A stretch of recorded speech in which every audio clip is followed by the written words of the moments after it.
Hey, welcome to the Backyard Professor Chess videos. I want to introduce my puppyist to you.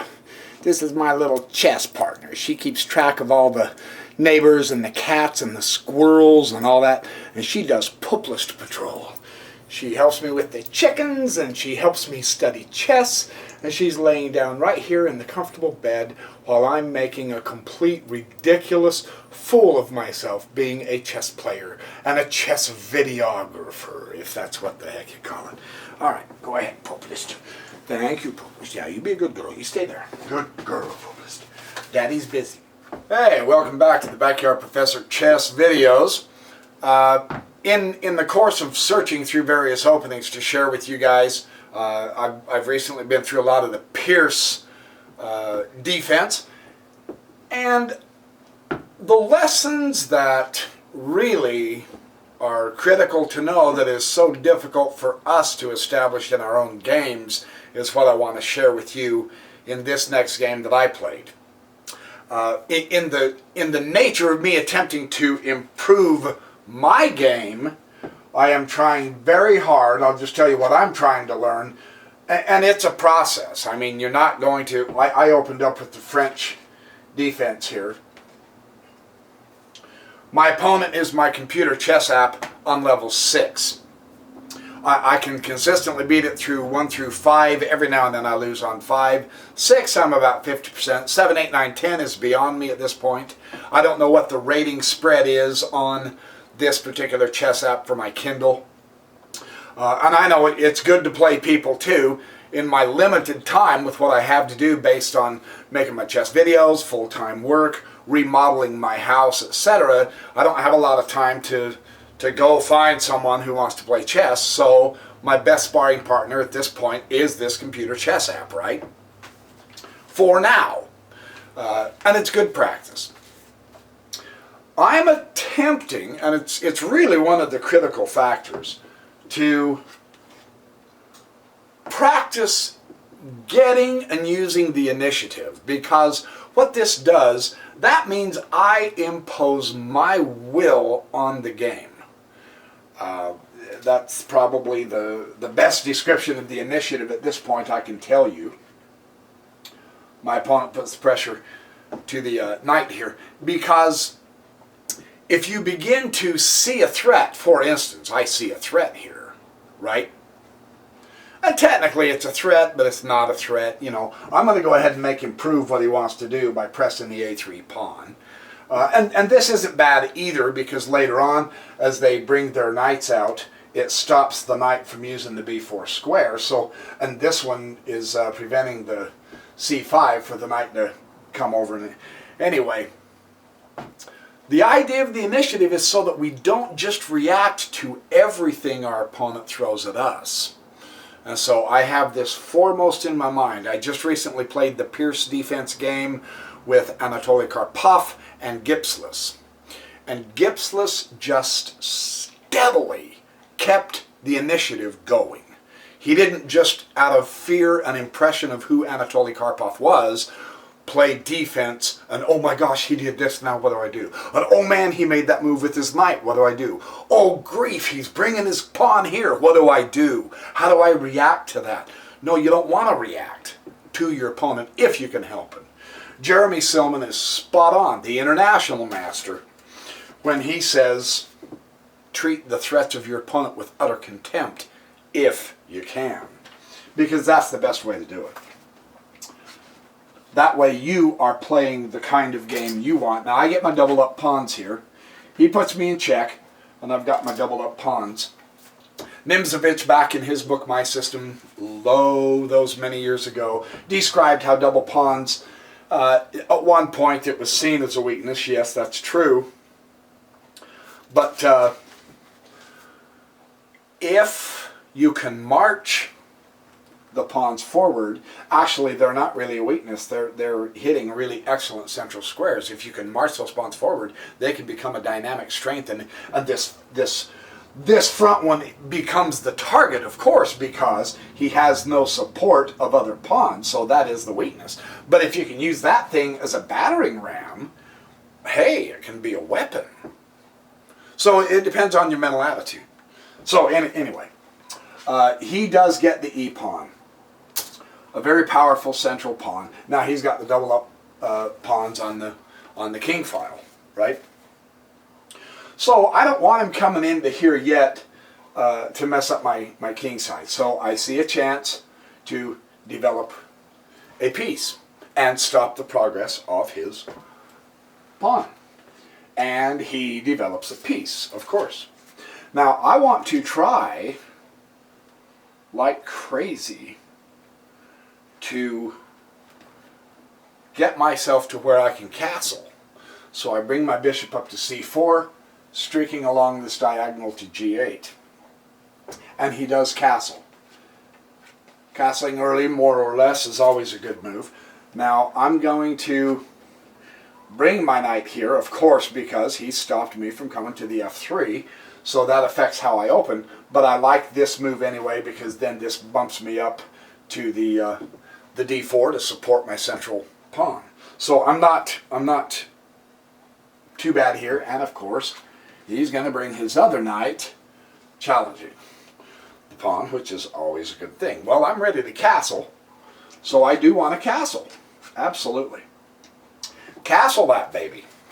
Besides, it connects my rooks once I get my queen out of the way, and you always want to try to connect your rooks. That's one of the goals in an opening, if you can help it.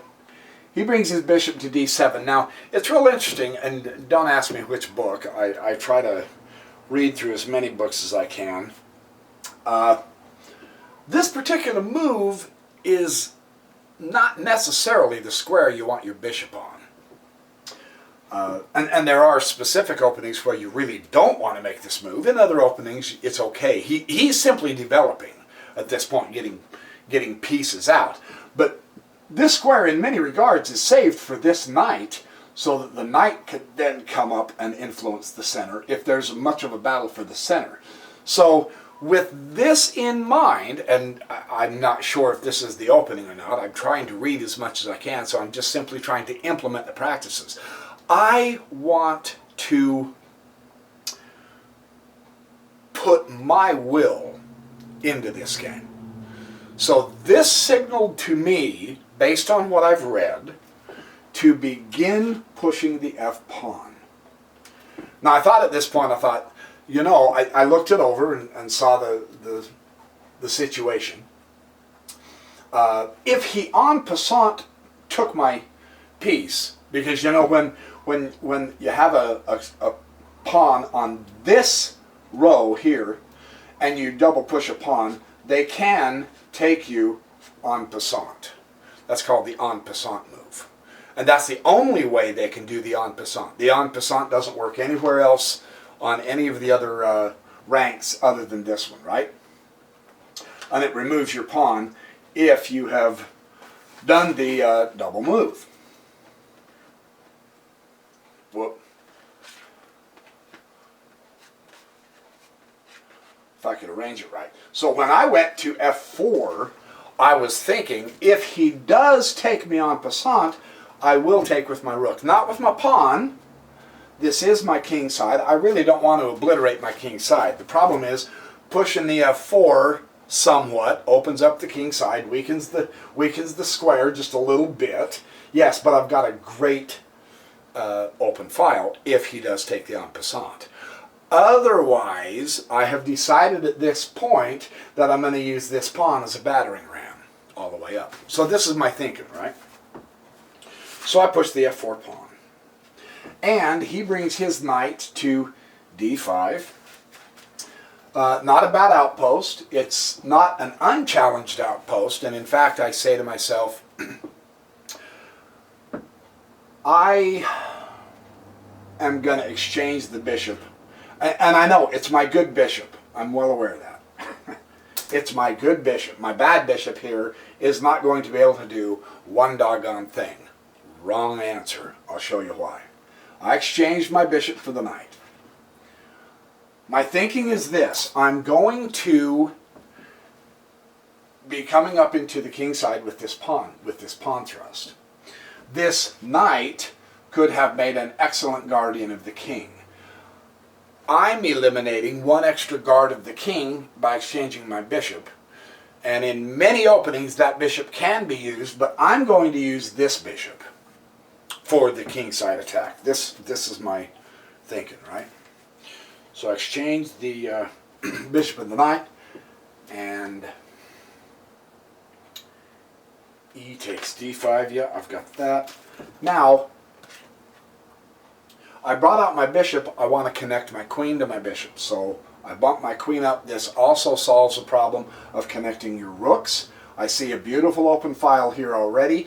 I'm going to open this file. So this gives you the logic that it's not going to be the king rook that I move anywhere to acquire another open file. It's going to be the queen rook. Right? The king rook is developed, so I want to develop the extra queen rook. Right? So we're talking development and movement. He brings the bishop up here to e6, giving him good support for his...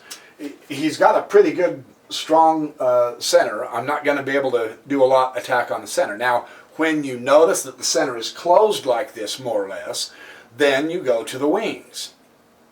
He will go to the queen side. I'm situated, my rook is on here, my knight can bump up to here, my bishop can come into here, my queen can come up into here.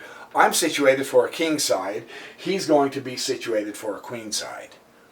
You see how that works? Because the center, you can break open the center if you want to play through the center, but I don't see any point to doing that in this particular game. So I grab the open file. You never know when an open file can be handy, and watch the effect it has. This is real interesting. I thought, okay, I'm going to grab the open file for now. Watch what it does. His queen comes over to c8.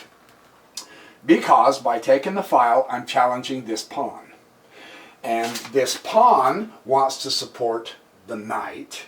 So he doesn't want to bump the pawn up to protect it. So he moves his queen over. Right? So more of his material is going to the queen side. Here. That's what I noticed. Fun to notice these things. I decide, let's go to knight g3. And sure enough, he's starting his queenside operations with a bump up to a5. He's going to acquire more space.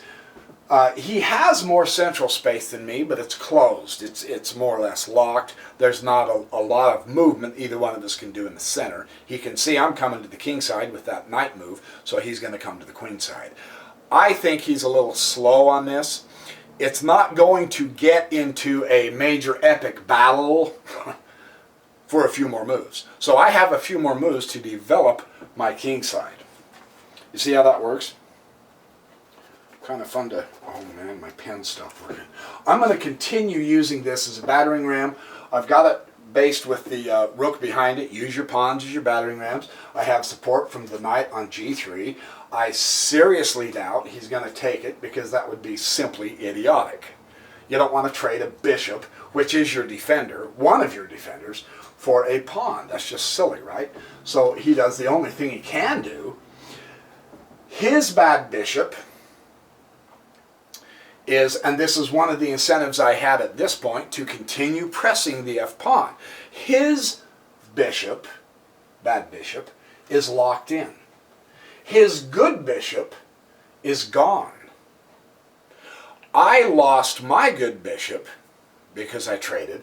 My bad bishop is here, however. And I think I agree with Jeremy Silman when he says, you know, the term good and bad bishop, that misleads you. Active and inactive is probably a better label for your bishops. I really do have a bad bishop here. The pawns are on the same color and they're in the center. However, because I'm going to the king side, I have a very active bishop. So that's not a bad piece. If he were to attempt to trade me a knight for the bishop, I wouldn't do it at this point. Bad bishop, but it's active, and I'm going to definitely use it. So this is interesting to know. It's just one of those terms that we get used to throwing out, and then we get the wrong impression on what it does. I continue pursuing that battering ram. I'm going to go all the way and try to disrupt the king side. He doesn't take the pawn, which is probably not the best way. I do get him to induce to go to g6. What does this do? When you get a kingside pawn to move, it creates weaknesses. Now look. Here, the pawns cover h6 here, g6 with that pawn, f6 with that pawn, and e6 with that pawn. These four squares are just covered fine as long as the pawns stay on the 7th row. By inducing him to push the g6 pawn, I create weak, dark squares around the king. And you can see that. Now that the pawn has pushed forward, h6 has no protector. I occupy the f6. It is no longer challenged or threatened. See how that works? So the weak squares around the king are the dark squares. Right? It's good to know. I just happen to own, even though it's a bad bishop, based on an old definition of the pawns in the center being the same color as my bishop, even though I have a bad bishop, I own, at this point, an extremely powerful bishop. I'm going to cramp this boy. Now he can't advance the h-pawns. I'm coming at him. And notice this. Because I have made my moves steadily, consistently, we've seen him coming over here and attempting to do some queenside, but I virtually ignored it. I didn't react to it. I don't care at this point if he's pushing his pawn. If he comes to here, I'm not going to react to that. My action, to keep the initiative, I keep doing what I'm doing on the king side, and look at my position because of it.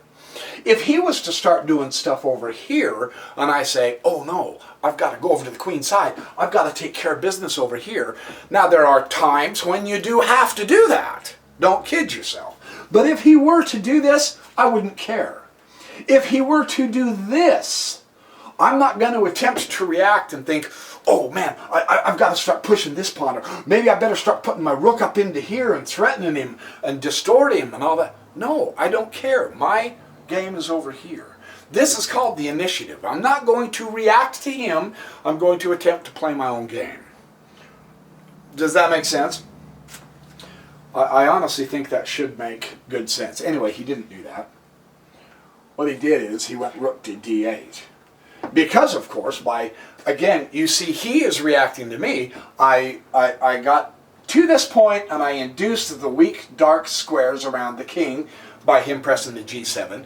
Then I have my dark bishop here, which is hooked with my queen. I brought my bishop up here to further cramp him, take over the dark square dominance, and it forced him to move his rook, reacting to my threat with my bishop. That is how we want to try to play chess. We put our moves into the priority, if possible. And I'm not done yet. I'm saying, no, I've got a lot more I can do. I now want to put my queen right there. G5. Now look at this situation. Now the bishop virtually, I have him in a position such that he is cramped enough, and I have stopped his progress. He can't really get his bishop out of the way.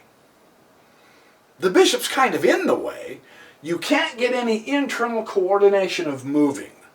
The knight can't go there. The knight can't come here.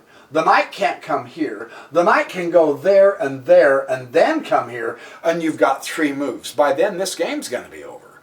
So I've got him uncoordinated. The queen really can't do a lot. The rook really can't do a lot. I've taken yet another square away. Do you see how this works? I'm slowly strangling him. Now, Queen G5, Bishop E6. He moved his bishop up to here, and now I bring in another piece. You see how I'm doing this? I don't hold back. I have the pawn pinned. The G pawn is pinned to the king because of my queen, so my knight is perfectly safe. I'm creating a mating net around the king is what I'm doing. And this is on level 6 on the computer to a 10 level computer, so I'm pretty happy with the way this is working out because I have sought to be the determining driving force behind this game. My plan, my moves, my threats is what I'm going to place priority on. That's the initiative. I move and he reacts. I move where I want my piece to be. I want my piece to be here, and he reacts. I move another piece where I want it to be, and he reacts. That's called the initiative. That's about the best way I can describe the initiative. And it's really quite fun. Well, rook comes to b8. There is not a lot he can do at this point. Now, what I'm thinking, see, I'm not as coordinated yet on the king side as I need to be. The knight's nice here, but it's the wrong square. I mean, I can go to here, but to what effect? So what? But if I go to here, then that changes the nature of the attack, doesn't it? Do you see why? Because now I can sacrifice my knight and pry open the king side. Bobby Fischer's famous, and I didn't throw in a rook sacrifice here, running the rook up the h-file like Bobby Fischer was so excellent at doing, but he said, my theme is sack, sack, sack, sacrifice, sack, sack, and mate. You know, that became a real famous chess saying for about a decade. Well, that's what I'm attempting to do here. I'm going to sacrifice that knight. And now he comes to a4. At this point, this really doesn't carry any threats. I have him to the point to where he's so crammed here that he can't manipulate and maneuver his pieces to be an effective defense. So is there any reason in the world why I would react to this? Well, he's crossed the frontier line. He's into my territory. Yeah, well, and so? Is there a reason why all of a sudden I should turn my attention to this and try to do something stupid like that to threaten the pawn? Of course, then I'm not going to because of the knight. But I mean, even if I do it here, what does that accomplish? Absolutely nothing. I can't threaten the pawn because of the bishop. I can't move it there because of the knight. So should I try to do something over here because he is? No. No. I wouldn't care at this point if he brought his knight to here. Would I do something? Would I say, oh no, wait a minute, he's making moves on the queen side here. Maybe I better start trying to, shall I threaten him this way and really try to do my thing? No. I don't care what he wants to do. I'm doing something. That's called the initiative. I don't want to react to him. Anyway, I'm boring you to death by repeating this, but it is so important to understand what to do when you get the initiative. So he puts the a4 pawn. So what? I'm going to sacrifice my knight in a really cool sacrifice, and I'm going to take the head pin pawn. And, of course, he takes the knight with the h pawn. At this point, I have a great file. I have this square covered. I'm going to push my bishop right here, and I'm going to keep that king firmly right there. I have blocked off the escape of the king. I also, by doing this move, block off any squares that someone might want to try to come to protect the king. The rook is not going to go over to here. The queen is not going to come down to here, over to here, and over to here. No, I own that square. So this effectively isolates the king. It makes it so that they can't protect their king. That's what that move does, and it's so powerful. For that reason, rook comes to e8. Again, so what? I now have the game in hand. I've had the game in hand for quite a while. Queen comes to h6, and you can see I'm going to h8 to checkmate, right? And the knight came to e7.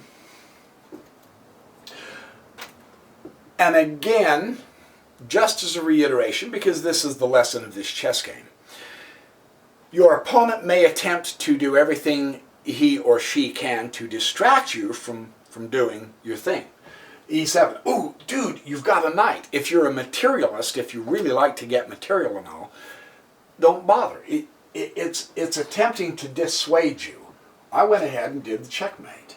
It doesn't matter if he moved his knight in there to try to dissuade me. I don't care. I have the checkmate in hand. So what I'm hoping to illustrate with this particular game is the real serious importance of getting a plan, sticking with it. Don't get distracted or swayed away from your opponent who makes other threatening moves or just other moves. Don't get all caught up in thinking, wait a minute, that might be a deep move. This might be a well thought out plan. This pawn on a4. Let me analyze all the variations. No, don't get distracted. Keep the initiative. You make your moves and systematically play your game. That's the initiative. So anyway, hey, there's your chess exercise for the day. Glad you're watching the videos. They're fun for me to make. I'm learning a lot. I hope you're learning a lot. We're making this journey together as we progress. I have no idea where it will end. It doesn't matter. It's the journey, not the destination, that makes this cockeyed game so much fun, isn't it? Yeah. All right. I'll see you guys in the next video.